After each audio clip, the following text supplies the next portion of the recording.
अस्सलाम वालेकुम नाज़रीन, प्रोग्राम क्रॉस चेक के साथ मैं हूं वजीहा अब्दुल कादिर। नाज़रीन, आज हम बात करेंगे पाकिस्तान की मईशत पर कि किस तरीके से पाकिस्तान की मईशत जो है वो आगे बढ़ेगी, क्या डाउनफॉल हम लोगों ने देखे हैं। लेकिन उससे पहले मैं आपको बताती चलूँ कि रवा माली साल की पहली तिमाही में पाकिस्तान का जो तिजारती खसारा है वो 11 अरब 66 करोड़ 40 लाख डॉलर रहा है। उसी के बारे में अगर हम बात करें आगे, तो आलमी बैंक ने जो है वो एक रिपोर्ट, मईशती रिपोर्ट जारी की है, जिसमें उन्होंने कहा है कि रवा माली साल मालियाती मसाइल का सामना रहेगा। जबकि वजारत खजाना ने जो है वो यही जो रिपोर्ट है इसको मुस्तरद कर दिया। उन्होंने कहा है कि जी ये वर्ल्ड बैंक की जो रिपोर्ट है हम इसको हकीकी नहीं मानते हैं। इसी वजह से मजीद गुफ्तगू करेंगे। हमारे साथ मौजूद हैं सीनियर इकनॉमिस्ट और फाइनेंस एनालिस्ट हमारे साथ मौजूद है अतीकुर रहमान साहब। प्रोग्राम में खुशामदीद कहते हैं। अस्सलाम वालेकुम जी। वालेकुम अस्सलाम। वजिया, आपका बहुत बहुत शुक्रिया कि आपने अपने प्रोग्राम में मुझे मौजूद किया। आपकी बातें मैं सुन रहा था और बहुत अच्छे और इम्पॉर्टेंट तरीके पे आपने एक बहुत अच्छा सिनेरियो इकनॉमिक का पेश किया। मैं थोड़ा सा इसको इस तरह समझाने की कोशिश करूँगा कि आपने अपनी बातों में मुस्तकिल एक बात कही और वो था ट्रेड गैप पाकिस्तान का, जिसको आप ट्रेड डेफिसिट कहते हैं, या तिजारती खसारा जिसमें बात होती थी। देखिए, दुनिया के जो एक्सटर्नल प्रॉब्लम्स हैं पाकिस्तान ज़ाहिर है उनको फेस कर रहा है, और जब पाकिस्तान उनको फेस कर रहा है तो हम एक पेंडेमिक से भी अभी गुजरे हैं, और उस पेंडेमिक को हमें फरामोश नहीं करना चाहिए कि उस पेंडेमिक की वजह से हमारी इकनॉमी पे बहुत ज़्यादा नेगेटिव असरात आए हैं। जहाँ तक बात हो रही है ट्रेड गैप की या ट्रेड डेफिसिट या तिजारती खसारे की, कि वो अगर हम ये कह के अपनी जान छुड़ा लें और ये बात कहें तो इससे बात नहीं बनती, बल्कि समझना पड़ेगा कि ऐसा ट्रेड गैप हो रहा क्यों है। 70 बिलियन डॉलर तक हमारी इंपोर्ट जो है वो टच कर रही है, और तकरीबन लगभग 25-26 बिलियन डॉलर की हम एक्सपोर्ट्स कर पाते हैं। हम इससे ज़्यादा आगे नहीं जा पाते। इसकी क्या रीज़न है? देखिए, मेन रीज़न ये है कि हम देख रहे हैं कि हमारी जो इकोनॉमी है उसकी कंडीशन ये है कि हम इम्पोर्ट ओरिएंटेड इकोनॉमी है। प्लांट और मशीनरी तो हम इम्पोर्ट करते ही करते हैं, लेकिन साथ में जो कुछ भी हम मैन्युफैक्चर करते हैं उसका रॉ मटेरियल भी हम इंपोर्ट करते हैं, हम लोकली बनाते नहीं हैं। साथ में हम ये देख रहे हैं कि हमारे पास जो क्राइसिस हैं जो मल्टीप्लाई हो रहे हैं, जो ट्रेड डेफिसिट और ट्रेड गैप बन रहा है, वो हमारे पेट्रोलियम प्राइसेस के इंक्रीज़ होने की वजह से भी हो रहा है। दुनिया में पेट्रोलियम की प्राइसेस बढ़ रही हैं तो हमारी भी बढ़ रही हैं, और जब हम पेट्रोलियम इंपोर्ट करते हैं तो ला मोहल्ला हमारी इंपोर्ट बढ़ती है। इसके साथ साथ हमारे पास कोल फायर्ड पावर प्लांट्स हैं जिसके लिए हमें कोल की ज़रूरत होती है, वो कोल भी हम इंपोर्ट कर रहे होते हैं। इसके अलावा हम देख रहे हैं कि हम बहुत सारी ऐसी चीज़ें जिनको हमें इंपोर्ट से रुक जाना चाहिए वो भी हम इंपोर्ट कर रहे हैं, जैसे एग्रीकल्चर प्रोड्यूस, आलू, प्याज, चीनी, गंदम, और सबसे बढ़कर कॉटन, रुई, हमारी टेक्सटाइल की मेन रॉ मटेरियल है। ये सारी चीज़ों को अगर हम देखते हैं तो हमें देखना पड़ता है कि हमें करना क्या चाहिए इस गैप को कम करने के लिए। तो हमें ये देखना चाहिए कि हम 20-21 आइटम से ज़्यादा अपनी इंपोर्ट को अलाउ ना करें। फिल फॉर अपने लग्जरी गुड्स की इंपोर्ट को बंद कर दें। दूसरी बात ये कि रॉ मटेरियल लोकली बनाना शुरू कर दें। ये तमाम चीज़ें जब हम करेंगे तो इससे ये होगा कि हमारी इंपोर्ट ऑटोमेटिकली रिड्यूस होगी, और हमारा जो रेवेन्यू जनरेशन का मेन सोर्स जिसे हम एक्सपोर्ट कहते हैं, उस एक्सपोर्ट्स को बढ़ाने के लिए हम तमाम वो इक़दाम करें जिससे हमारी एक्सपोर्ट बढ़ सके। जिसमें सबसे पहले हमें ये देखना होगा कि हमारी इलेक्ट्रिकल जो टैरिफ है, हमारी एनर्जी की जो कॉस्ट है या हमारी गैस की कॉस्ट है जिससे हमारी इंडस्ट्रीज चलती हैं, उसमें प्रॉब्लम और हिंड्रेंसेस ना आए, उसकी कॉस्ट इतनी तेज़ी से आगे ना बढ़े, उसमें कुछ ऐड बैक ना हो, वरना क्या होगा कि हम कॉम्पिटिटिवनेस से निकल जाएंगे, कॉस्ट ऑफ प्रोडक्शन हमारी महंगी हो जाएगी। जब ये सारे प्रॉब्लम सामने आएंगे तो हम एक्सपोर्ट नहीं कर सकेंगे, और हमारे एक्सपोर्ट्स के फिगर जो 2013 में 25 बिलियन डॉलर को टच किया, लेकिन पिछले दिनों हम 27 बिलियन तक भी गए, 32 बिलियन तक भी गए। तो ये सारी चीज़ें हम मीट नहीं कर सके। हमें किसी तरह भी अपनी इंपोर्ट को रिड्यूस करके 40 बिलियन डॉलर्स तक लेकर आना है, और हमें अपनी एक्सपोर्ट्स को इंक्रीज़ करके किसी तरह भी 80 बिलियन डॉलर्स तक जाना है। अगर हम चाहते हैं कि हमारी इकोनॉमी फ्लॉरिश करे तो हमें सबसे पहले अपने ट्रेड गैप को कम करना है। दूसरी बात जो सबसे इम्पॉर्टेंट है वो ये है कि हम थोड़ा सा ये देख रहे हैं कि हमारे यहाँ इन्फ्लेशन जो है वो बड़ी तेज़ी से बढ़ रहा है आगे। इन्फ्लेशन का एक टारगेट था गवर्नमेंट का 8% का, लेकिन आज का जो फिगर आया है वो 13.65% पे इन्फ्लेशन खड़ा है। देखिए, इन्फ्लेशन जब बढ़ता है आगे और साथ ही आपका इंटरेस्ट रेट आगे बढ़ता है तो आप थोड़ी सी एक ब्रोकन इकोनॉमी की तरफ जाते हैं। इससे क्या होता है कि आपका अनएम्प्लॉयमेंट बढ़ जाता है, लोग नौकरियों से हट जाते हैं, और साथ ही साथ फाइनेंशियल क्राइसिस शुरू हो जाते हैं, प्रोडक्शन भी नहीं होती, और ये सारी चीज़ें जब मिलकर के आती हैं तो एक आम आदमी की ज़बान में हम एक थोड़ी सी ब्रोकन इकोनॉमी की तरफ जाते हैं। हमें अपने आप को इस चीज़ से भी रोकना है, अपने इन्फ्लेशन को कंट्रोल करना है, और इन्फ्लेशन को कंट्रोल करने के लिए हमें किसी तरह गवर्नमेंट को कोई वो ऐसे इकदाम करने पड़ेंगे जिससे एक आदमी जो पिस रहा है, जिसको जो सफ़र कर रहा है, वो इससे बच जाए। उसमें सबसे पहले जो मेन चीज़ है वो हमारे इलेक्ट्रिक के टैरिफ हैं, उनको किसी तरह कंट्रोल करना होगा, सब्सिडाइज करना पड़ेगा। गैस के प्राइसेस हैं, उनको रिड्यूस करना पड़ेगा, और साथ ही साथ पेट्रोलियम की प्राइसेस को भी किसी ना किसी तरह से कोई ऐसी ट्रिक करनी पड़ेगी जो ये तीनों चीज़ें नीचे आएँ। जब ये तीनों चीज़ें नीचे आएंगी और हमारी एग्रीकल्चर प्रोड्यूस लोकल होगी, हम एग्रीकल्चर पे ध्यान देंगे, किसान को ज़्यादा मराहत मिलेंगी और किसान ध्यान देगा अपनी प्रोडक्शंस पे। देखिए ना, इस बातों के दौरान एक बड़ी अच्छी न्यूज़ ये कि इस बार जो हमारी प्याज की फसल हुई है वो रिकॉर्ड हुई है, और उन लोगों ने इजाज़त मांगी है कि गवर्नमेंट इजाज़त दे कि हम एक्सपोर्ट कर सकें। तो ऐसा नहीं है कि बुरी बुरी बातें हैं, अच्छी बातें भी सामने आ रही। इसको अगर प्लानिंग के तहत काम को किया जाए तो ये सारा कुछ। पाकिस्तान बेसिकली एक एग्रीकल्चर प्रोड्यूसिंग कंट्री है, and one of the leading agriculture producing country. हमें क्या हो गया कि हम सब कुछ दालें, आटा, दाल, चावल, गंदम, आलू, प्याज, चना सब इंपोर्ट करने लगे। हमें पूरा ध्यान देना है कि किसी तरह भी हम बैक टू पेविलियन अपनी पोजीशन पे आएँ, और उस पोजीशन पे आके सबसे पहले अपनी एग्रीकल्चर प्रोड्यूस को बढ़ाएं। ऐसा ही है। जब हम अपनी एग्रीकल्चर प्रोड्यूस को बढ़ा लेंगे, लामाला 6 से 7 बिलियन डॉलर का जो बोझ है इंपोर्ट पे वो भी घट जाएगा, और हम लोकली पैदा कर सकेंगे और चीज़ें आसानी से मिलेंगी और कम प्राइस में मिलेंगी। Inflation automatically down. साथ में हमको अपनी मैन्युफैक्चरिंग और इंडस्ट्रीज पर ध्यान देना है। मैन्युफैक्चरिंग और इंडस्ट्रीज पर ध्यान देने के लिए हमें अपने SME सेक्टर को फ़रोग करना पड़ेगा। SME सेक्टर की SME सेक्टर का एक मेन प्रॉब्लम है, और वो मेन प्रॉब्लम क्या है जो हम शुरू से लेकर आज तक बोलते हैं, इस पे अभी तक अमल नहीं हुआ, इस पे अभी तक ध्यान नहीं दिया। बड़ी बड़ी बातें हुई हैं, बड़ी बड़ी पॉलिसीज़ आई हैं। मैं फिर एक बार कहता हूं कि जो छोटा ताजिर है, थोड़ा बिजनेसमैन है, दुकानदार है, ठेले वाला है, ये सबको पैसे की ज़रूरत है। ऐसा ही है, बिल्कुल। इसको इंग्लिश में कहते हैं एक्सेस टू फाइनेंस। बैंकों को बड़े बड़े कर्जे देने से थोड़ा हटकर छोटे कर्जों पे भी ध्यान देना चाहिए। जब छोटा कर्जा मिलेगा, छोटे कर्जदार को मिलेगा, तो वो अपने कारोबार में इसको एडबैक कर सकेगा, एक्सपेंशन कर सकेगा। जब एक्सपेंशन होगा, एडबैक करेगा, तो उसकी प्रोड्यूस ज़्यादा होगी, उसकी प्रॉफिट ज़्यादा बनेगी, वो अपने लोन भी वापस कर सकेगा और मुल्क की इकोनॉमी में कंट्रीब्यूट भी मज़ीद कर सकेगा। ये सारी इंपॉर्टेंट फैक्टर्स हैं जिन पर अगर हम ध्यान दें तो हम अपनी इकोनॉमी को कंट्रोल कर सकते हैं। तो आपको लगता है कि मतलब वजारत ख़जाना ने जो अभी आलमी बैंक की रिपोर्ट को मुस्तरद किया है वो बिल्कुल ठीक किया है? देखिए, आप वजारत ख़जाना की बात करें या वजारत तिजारती की बात करें या किसी वजारत की बात करें, सिनर्जी नहीं है आपस में, इनका एका नहीं है, ये आपस में एक जैसी बात नहीं कर रहे, जिसकी वजह से एक प्रॉब्लम आ रहा है कि हर आदमी अपनी बात कर रहा है। हर आदमी अपनी बात जब कर रहा है तो इसमें क्या हो रहा है, कंसिस्टेंसी पैदा नहीं हो रही। हमारी जो इकोनॉमिक कंडीशन है, इस इकोनॉमिक कंडीशन में सबको मिलजुल कर मुल्क की इकोनॉमी को ठीक करने पे काम करना है, और इन तमाम मिनिस्ट्रीज़ को एक टेबल पे, एक लेवल पे, एक नहज पे, एक सोच पर आना है। जो हम देख रहे हैं कि ऐसा नहीं हो रहा, इसमें कुछ प्रॉब्लम है, इसका नोटिस लेने की सख्त ज़रूरत है।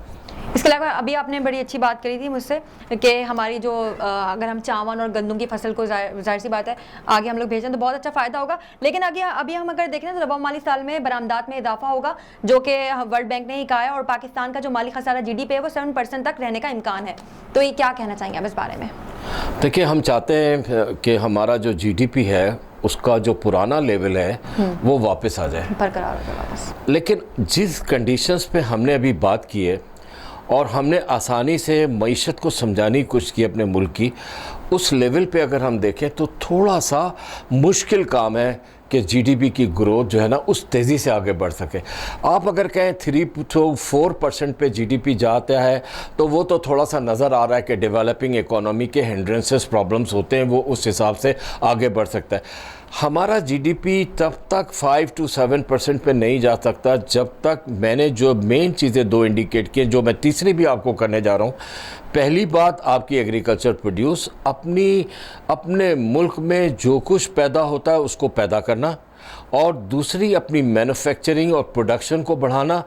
तीसरा, इंपोर्ट को कम करना, 20 से 21 आइटम से ज़्यादा नहीं होना चाहिए आपकी इंपोर्ट अलाउ। बाकी सारे आइटम बैंड करते हैं, जिसकी ज़रूरत नहीं है, जो एसेंशियल है सिर्फ वो इंपोर्ट करें। और तीसरा ये है कि जो हमारे मुल्क के कर्ज़े हैं वो मज़ीद ना बढ़ें। देखिए, हमारा लास्ट ईयर जो मुल्क का कर्जा था, जिसको आप एक्सटर्नल डेट कहते हैं, एक्सटर्नल बोरोइंग कहते हैं इकोनॉमिक्स की ज़बान में, वो $113 बिलियन था। आज आप मुझसे पूछें तो वो $122.5 बिलियन है।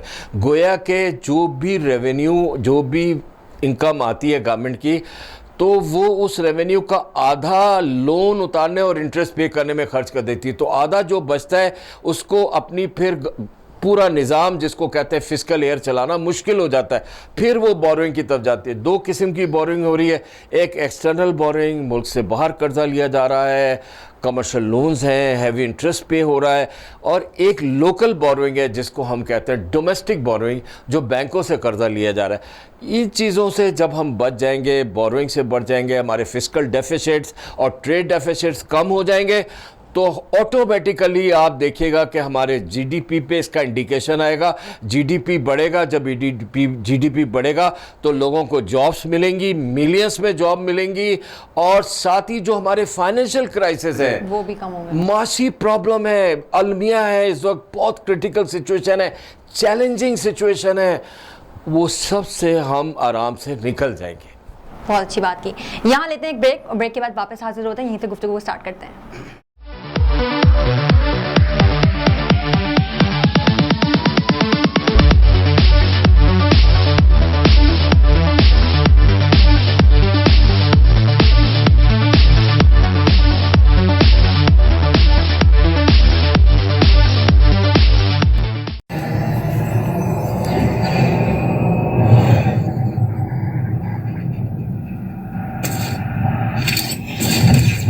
Kaba Fusion is a pharmacist-owned, patient-focused team of professionals with over 30 years' experience providing intravenous medication to pediatric and adult patients in the comfort and safety of their own home.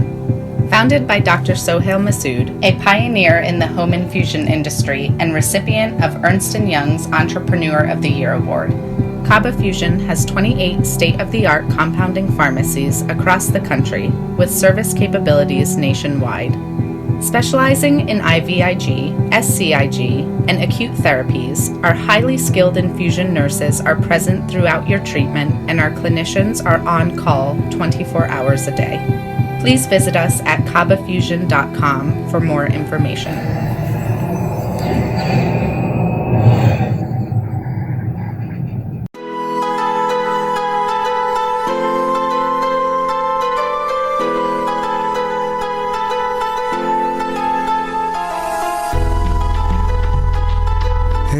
दोस्त जरा और करीबे रगे जाऊं चिनाई छड़ींदा यार चिनाई छड़ींदा यार वदे अल्लाह वाली तार वदे मुर्शद वाली तार मैनू इश्क न जावे कुछ समझ ना आवे मैनू इश्क न जावे कुछ समझ ना आवे जब सामने होवे यार ते नचना पैंदा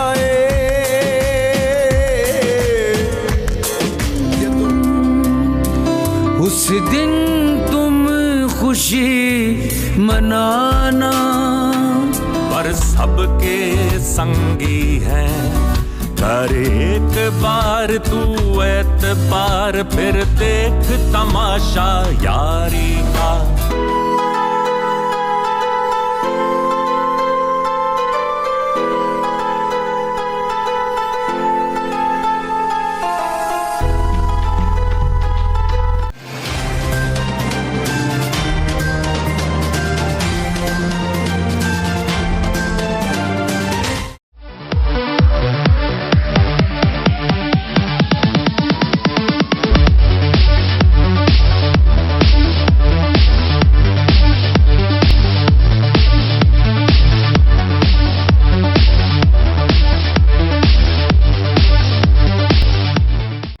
ब्रेक के बाद वापस आ गए हैं और यहीं से कंटिन्यू करते हैं। अब बात कर लेते हैं थोड़ी सी महंगाई जो हो गई है, बात करते हैं पेट्रोल पर, गैस पर और ये जो जितनी भी चीज़ों पे कीमतें बढ़ गई हैं, इस बारे में आप क्या कहना चाहेंगे? क्योंकि जब ये चीज़ें बढ़ती हैं तो जाहिर सी बात है छोटे जो लोग होते हैं उनको टैक्स भी पे करना पड़ रहा होता है और ये चीज़ें भी बेयर करना पड़ रहा होता है। हर आदमी की तनख्वाह इतनी नहीं होती कि वो ये सब कुछ बेयर कर सके।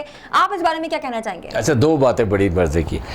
एक बात ये कि मैं हमेशा एक बात कहता हूँ कि बिजली का बिल इतना ना आ जाए कि किसी की तनख्वाह से ज़्यादा हो। ऐसे अब इसी तरह देख रहे हैं कि गैस का बिल इतना ना आ जाए कि उसकी तनख्वाह से ज़्यादा हो। तो अगर वो सिर्फ अब इन बिलों को ही पे कर लेगा अपनी तनख्वाह से, तो बाकी ज़िंदगी का गुजारा कहाँ से करेगा? दवाई कहाँ से लाएगा? घर का किराया कहाँ से देगा? बच्चों के लिए राशन कहाँ से आएगा? और बच्चों की फ़ीस कहाँ से आएगी? तो ये सारे इतने मसाइल हैं एक आम आदमी के लिए कि इन मसाइल को लेकर वो यकीनन आप जैसा सवाल कि ये इन्फ्लेशन कैसे कम होगा। इन्फ्लेशन कम होने की बातें हमने मुस्तकिल की और इन्फ्लेशन कम होने की मेन रीज़न यही है कि हमें किसी तरह अपने पेट्रोलियम के प्राइसेस को, मैं फिर तीन चीज़ों को कहता हूँ, गैस को और बिजली के बिलों को किसी तरह से कम करना है।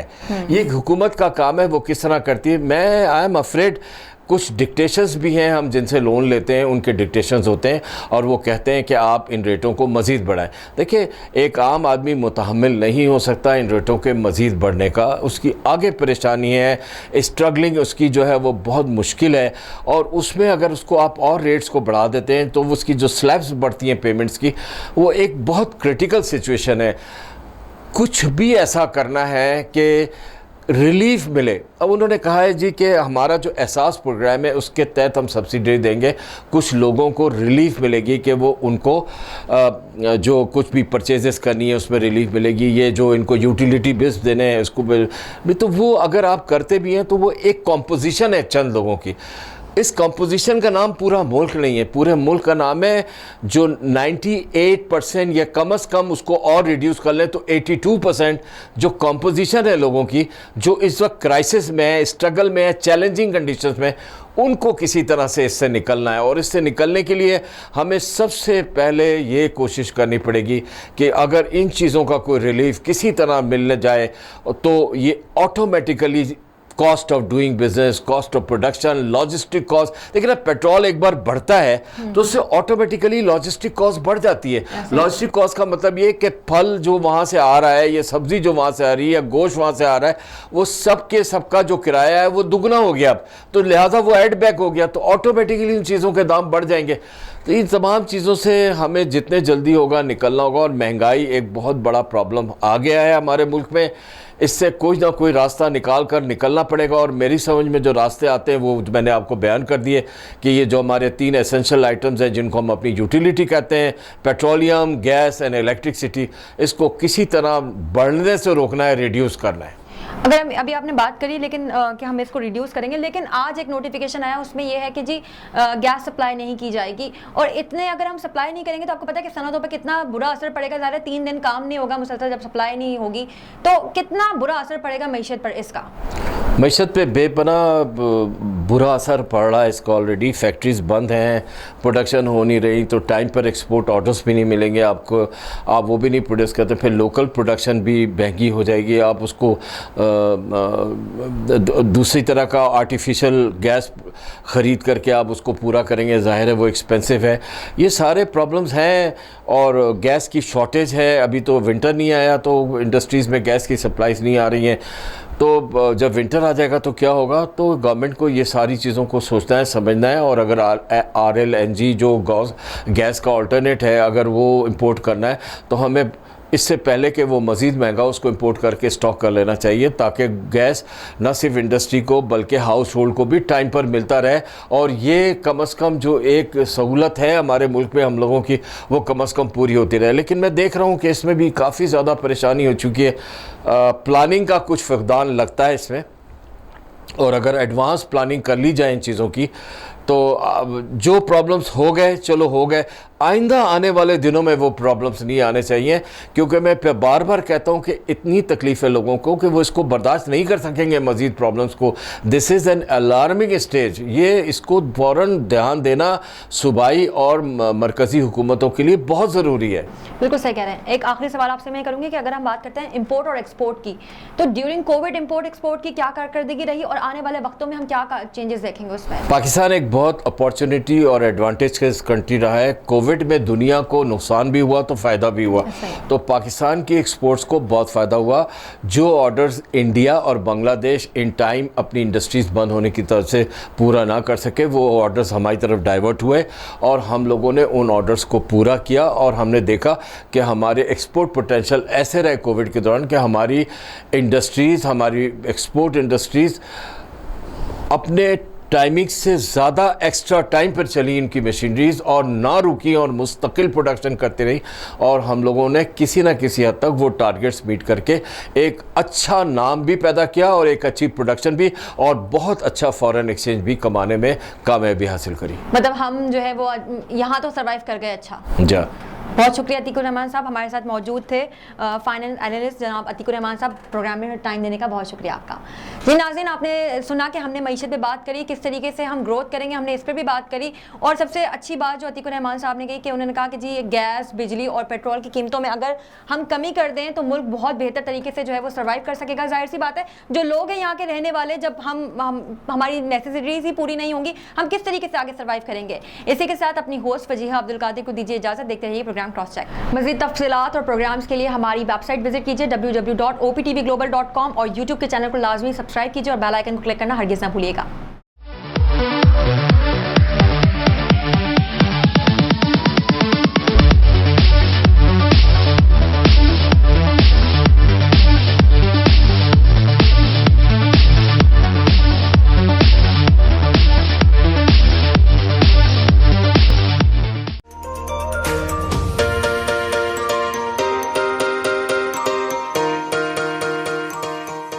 सैंटियागो कैनियन कॉलेज का अहम ऐलान। पाकिस्तानी तालिब इल्मों के लिए खुशखबरी। पाकिस्तान में घर बैठे आला तालीम के ख्वाहिशमंद कंप्यूटर साइंस और बिजनेस एडमिनिस्ट्रेशन में ऑनलाइन ट्रेनिंग प्रोग्राम के तहत 2 साला डिग्री प्रोग्राम पेश करता है। ऑनलाइन पढ़ने वाले तुलबा प्रोग्राम की तकमील के बाद कैलिफोर्निया की नामवर यूनिवर्सिटियों में दाखिले के अहल होंगे। सैंटियागो कैनियन कॉलेज अमेरिका में दाखिलों की जमानत देता है। सैंटियागो कैनियन कॉलेज का खुसूसी प्रोग्राम पाकिस्तान के लिए, आपके ख्वाबों की तामीर, आला मुस्तकबिल की तामीर। आज ही दाखिले के लिए मंदरजा झेल नंबर्स पर राब्ता कीजिए।